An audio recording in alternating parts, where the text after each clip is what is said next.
This week on Basketball Wives. Listen, stop talking about Christian. No, get I'm gonna another storyline. Get Tell another your stop stealing money. Get Tell your another stop stealing storyline. money. Stop being a thief. Yo, what is up, everybody? Welcome back. Today we're going to be talking about the new episode of Basketball Wives. It's the brand new season.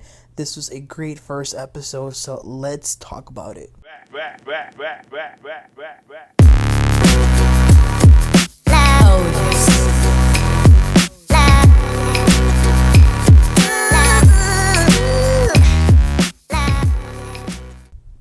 Listen, y'all already know I love Basketball Wives, and I was so excited for this premiere. They really hyped it up, you guys. They had like a premiere party this past weekend. They went all out, and I'm not mad at it. I know a lot of people are like, who is still watching this show?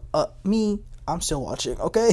And I'm going to watch till the last day. So this was a really good first episode. We begin with a really cool intro where we see some flashbacks from each of the women who have been here for a while, and then we see some foreshadowing of what we will see this season. I can tell it's going to be a good season, y'all. So we actually open up the first episode in Atlanta with Jennifer and Christian. Jennifer is a married woman now. She got married in Paris, but not everything is sweet peaches and cream because her husband, Christian, has had a lot of troubles with the law. There were reports coming out that Christian needed to go to jail. So we hear from Christian, and he explains what happened. So he says that because he was on probation for his original crime, he couldn't really leave the country without a permit. I guess that he didn't want to really follow the rules or kind of wait for the permit. So he decided to leave to Paris anyway with Jennifer to plan the wedding. So when the judge sees that he left the country, the judge decides to give Christian 15 days in jail for breaking that thing that he wasn't able to leave. But the judge was actually pretty lenient. The judge allowed Christian to serve 2 days in jail, then allowed him to leave to Paris for the actual wedding. But now that they're back from Paris, he has to complete the remaining 13 days. So we can see Jennifer take him to go check in. It's kind of a crazy honeymoon. You're going to go check in your husband and go to jail. So I talked about this at the time, the fact that none of the ladies from the show went to the wedding. I had assumed that it was because they weren't invited, but they were. They just didn't go. So Brandi had some surgery. Jac'Eil obviously was kind of not in a good place with Jennifer. And Evelyn didn't go because she said that her daughter was about to give birth. So speaking of Evelyn, as we all know, Jennifer and Evelyn have fallen out again, but this time's over Christian. So let's head to the West Coast, LA.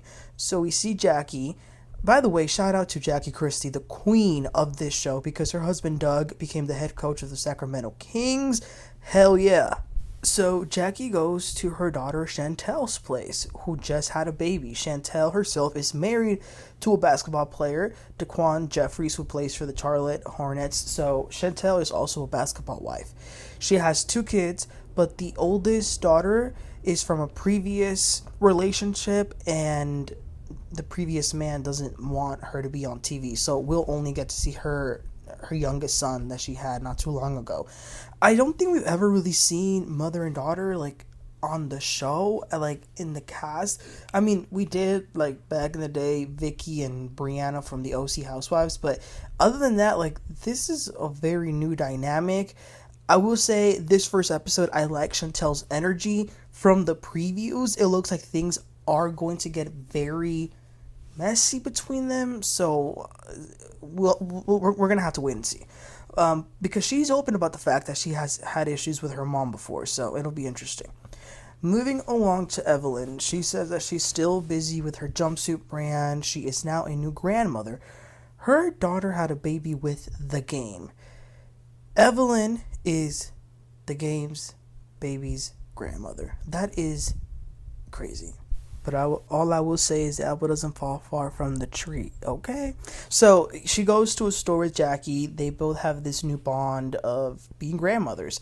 They were able to move on from the drama they had last season. And now, let's be real. Whether we want to admit it or not, these two definitely have contributed a lot to the show. So I'm kind of glad that they're cool.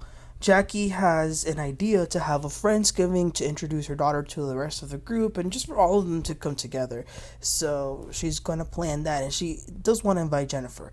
So Evelyn says Jennifer hasn't spoken to her in a while. When Evelyn heard all the news about Christian before the wedding, she decided to text Jennifer and say, please don't do this. Evelyn kind of saw all of this stuff happening as like a sign for Jennifer not to get married, but she did. So Evelyn calls her dumb as F. In the next scene, Jennifer is back in LA and she meets up with Brandi. Now, how do y'all feel about Brandi? I don't necessarily dislike her, but I don't like her either. She can be kind of annoying. She's whatever. So Brandi and Jason, they separated. Right now, all she's focused on is her son and herself, which has been very refreshing for her. So Brandi asks Jen how is she doing with everything that's going on. Jen said that honestly she had a great support system. She really leaned on the support that Christian's mom and aunts gave her. So that's nice. But she says that she's happy and blessed. Brandi asks, what's up with you and Evelyn? Jennifer says, well, she was very upset when she heard that hot mic moment at the reunion last year where Evelyn was talking about her concerns over Christian. So Brandi says, well, Evelyn has said that she's trying to call you, she's trying to reach out, but you haven't responded. And to Jennifer, this is a little surprising because Brandi and Evelyn didn't really ever like each other, but it looks like they've gotten a bit close. Jennifer says, listen, I'm glad you have your cheerleading skirt and your team Evelyn and everything, but I'm okay. Brandi's like, no, I like both of you. Jennifer says, well, all good things must come to an end. Alright, so then let's get to this next scene. So Evelyn is at her home and she's FaceTiming her baby father's cousin. So apparently this just random cousin-in-law invested in Christian, and she says she got ripped off. So the cousin-in-law is claiming that Christian and Jennifer were online where Christian was promoting this thing that he did some trading. So she had bought a lifetime membership with him. It was $1,500 where Christian was advertising that he would do the training for the person. So she pays this money, but then she's told that she needs to cash app him to buy Bitcoin. So the cousin said, well, I thought Christian was going to do the trading, so why am I being asked to buy Bitcoin? Long story short, she wanted her $1,500 back because she just wanted it back. She says to Evelyn, I want my $1,500 back because while he has his luxurious cars, we were robbed. Well, damn. But then again, people, let this be a lesson. We've known this for a long time. Don't fall for these online scams. I promise you it's not worth it. Anytime you go on any website, whether it's about trading, insurance, investing, whatever the hell it is, and it's like, oh, buy our plan for $1,000 and you'll get rich. Do not fall for it. Okay, if you want to get into trading, watch some YouTube videos. Go pick up a book at the library. Things that are free, I promise you it'll be much worth it than investing in some random guy online. Okay, so next scene is Brittany Renner. She is back. She's at a mosque because she has converted to Islam. She is a Muslim now. You know what? I remembered when Jac'Eil was having a cash trip and Tammy Roman said to her, "We going to Islam?" I reminded of that. So she says that she has gone through a lot and she found refuge in this religion. She says that her child's father was traded and moved to Texas. She has her son now and they've moved to LA. So she claims to have really had a transformational experience. So then she goes to see Jac'Eil. Brittany tells her that she isn't close to her mom anymore, who we did see on the show, but apparently the mom stole from her and lied a lot, so that's bad. Anyway, Jac'Eil is talking about the group and how she's going to have this Friendsgiving, but when Jac'Eil brings up Evelyn, Brittany's like, oh, well, she's the worst. She's a friend to no one. Brittany says that she wants to understand Evelyn's intentions. She wants Evelyn to take accountability because she talked bad about Brittany on some interviews. Now, not to be rude or anything, but I did think, girl, so you're telling us you had this great, amazing transformation, you have a new lifestyle now, and you're so caught up on someone said something about you on an interview. It's really not that serious, okay? But moving on, Jennifer has a lunch with Ming Lee. She's new to the group. Ming I'm sure you've all heard of her by now. She's a very pretty girl. But, knowing that she was maybe not involved in that whole Kenya and Britt Edie drama picture situation, it kind of makes me see her with a side eye, but I'm gonna keep an open mind. Ming says that she has always been driven by money. She built a company called Snob Life, and she's moved from Atlanta, Georgia to LA to expand her business. And she was dating Tai Young, but they've broken up. Listen, Tai Young has game, because remember when she had a little thing with Drew Sidora as well? So then Jennifer invites her to Jac'Eil's Friendsgiving dinner. All right, moving on. Brandy's over at Evelyn's house. I really do like Evelyn's house. I gotta say, it's really nice. And they're cooking. Evelyn's making some Puerto Rican sofrito. Brandi then tells her about her meeting with Jennifer the other day and how Jennifer was pretty much saying that she was kind of done with Evelyn. So Evelyn says, well, there's a whole other layer to this. Carl's cousin called me and told me that Christian doesn't want to give her back her money. He basically took the money. So Brandy's like taking all of this in. She's pretty shocked. So then it is finally the day for the Friendsgiving. Jac'Eil rented this wonderful mansion in the hills, and Jac'Eil made a turkey that looked raw and dry and unseasoned. The turkey looked like it could have been boiled. I love Jac'Eil, but that turkey, we're gonna have to get rid of that. So the women began to arrive one by one. Evelyn was first, then Chantel, then Brittany. Brittany came in with like this heavy negative energy. She didn't say hi to Evelyn, starts throwing digs, which I get it. She doesn't like Evelyn, that's fine. But this kind of reminds me of the season where Brittany was a part of, where like when she gets mad or uncomfortable, she just like acts insufferable. But Jac'Eil tells Brittany to speak her truth. So Brittany then says to Evelyn that she wants to be very mindful with her words, because all that she says and does has to be okay with Allah. She says, I felt like we were close, but you started to talk bad about me in interviews. Evelyn says, well, what did I say? Brittany says, well, you said I was very unprofessional. Evelyn says, well, you were unprofessional, and by the time that I started talking about you, you had already given interviews where you had called us all miserable bitches. So I was the one that was surprised that you grouped me into that, because like you said, we were cool. But at the end of the day, there really hasn't been anything that deep that happened between us, so I apologize, and we can rebuild if you want.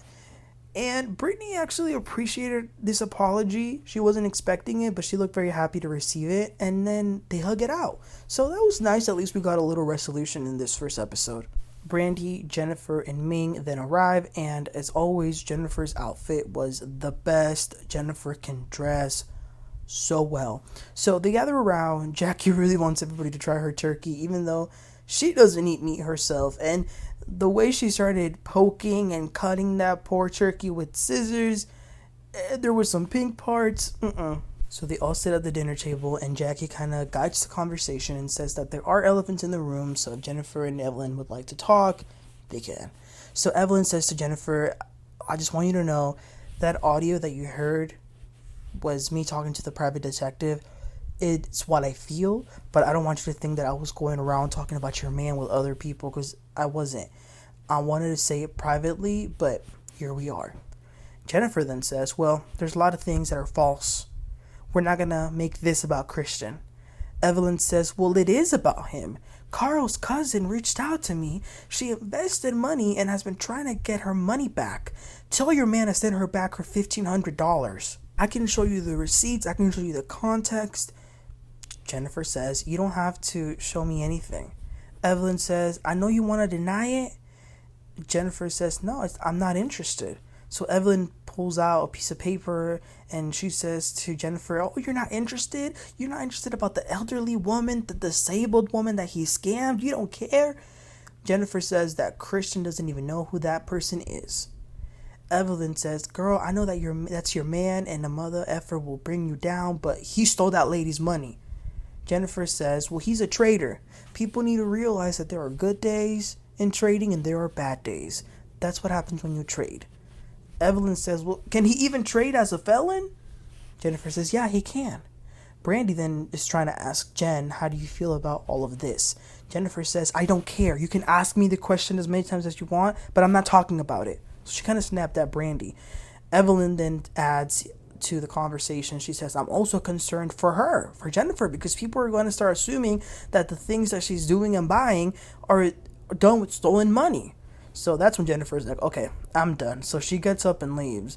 Evelyn is still going at it, saying that this might be a Ponzi scheme. So as Jennifer's going up the stairs, she looks down and says, stop talking about him. Stop talking about Christian. Get another storyline. Evelyn then shouts, looking up, and says, I'm gonna talk about it. Tell him to effing stop stealing money and stop being a effing thief. You wanna keep co-signing this BS? Wow, that was a lot, you guys. So, last scene of the episode, it's another day, and Jennifer goes to pick up Christian from jail.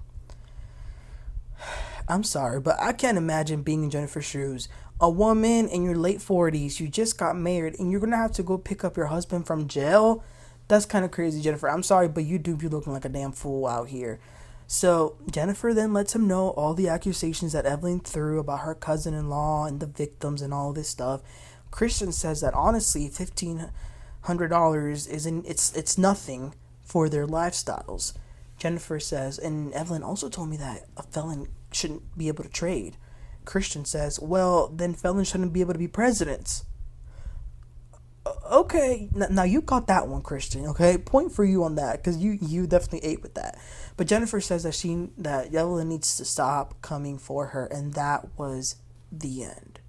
Ooh, I'm telling y'all, this was a good episode. Now I definitely feel conflicted about this. When I see some scenes where Christian and Jennifer are together, I do think they're cute together, and I do think they're a cute couple, and they love each other, whatever. But then there's the other side of me where I'm like, nah, like there are so many red flags with this dude, and I do feel like Jennifer is in a point where, like, no matter what Christian does, she probably will stick by him, which can definitely be detrimental for you, because, like, I mean, girl, if all your friends are saying this, and, like, you think they're all wrong. And I get it, at the same time, Evelyn has no room to talk. She don't got no man. She ain't got no successful relationships either.